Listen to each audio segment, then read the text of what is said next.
আমরা এখানে জমায়েত হয়েছি আমাদের কদমতলার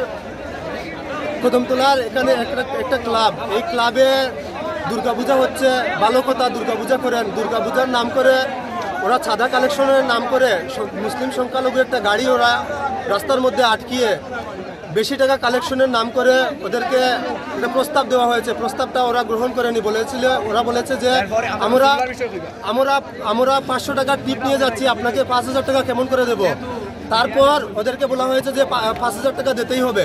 এরকম ওদের কাছে জুলুম করা হচ্ছে। তার জন্য ওরা বারণ করার পরে আমাদের গাড়ির মধ্যে দুজন মহিলা রয়েছেন, মুসলিম মহিলা রয়েছেন, এবং দুজন ভাইও রয়েছিলেন মুসলিম ভাই।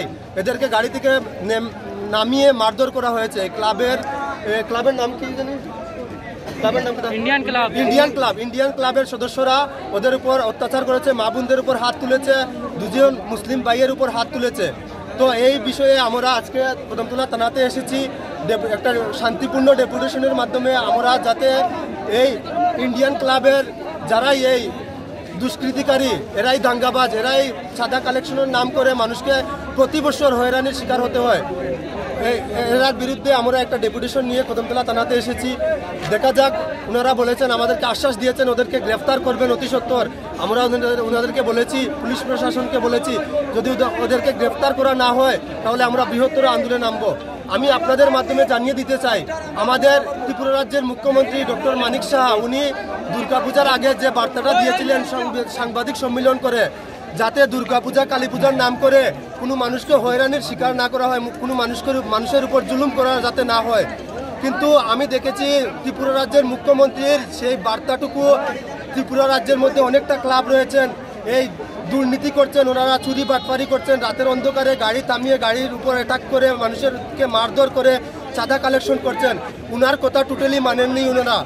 তো আমি বলতে চাই, আপনার কথা ডক্টর মানিক সাহাকে বলতে চাই যে স্যার, আপনার কথা কতটুকু রেখেছে এই ত্রিপুরা রাজ্যের এই ক্লাবগুলা, যারাই ক্লাব করছে তারাই আপনারা ভালো করে দেখবেন, ওরাই কোনো একটা রাজনৈতিক দল, হয়তো ডক্টর মানিক সাহার রাজনৈতিক দল ওনারা করছেন, কিন্তু কতটুকু ওরা মেনেছে আপনার কথা, সেদিকে একটু লক্ষ্য রাখবেন। আমরা ভারতের মুসলিম, আমি একটা কথা বলতে চাই, ভারতের মুসলিম, আমরা সংবিধানের উপর বিশ্বাসী, আমরা পুলিশ প্রশাসনের উপর বিশ্বাসী, আমরা ডক্টর বাবা সাহেব আম্বেদকরের সংবিধানের উপর বিশ্বাসী, আমরা নীরব দর্শকের ভূমিকা পালন করছি।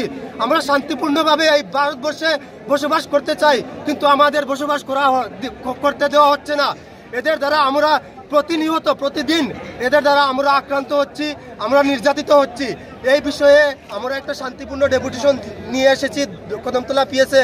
আমাদের এখানে কোনো উশৃঙ্খলা হচ্ছে না, আমরা শান্তিপূর্ণভাবে ওসি সাহেবের সাথে আলাপ করেছি, আমাদের কিছু লোকও রয়েছেন, ওনাদের সাথে আলাপ করছেন। তো দেখা যাক, ওদেরকে যদি গ্রেফতার করে না হয় তা আমরা বৃহত্তর আন্দোলনে নামবো। এমন আমি বলতে চাই, যদি পকেটে টাকা না থাকে তাহলে কেন একটা ধর্মের একটা পূজা পার্বণ হোক, আর কোনো মুসলিম ধর্মের কথাই আমি বলছি, ওয়াজ নসিহত হোক, ধর্মের কোনো বড় ধরনের অনুষ্ঠান হোক, কেন করতে যাবেন আপনারা? যদি পকেটে টাকা থাকে তাহলে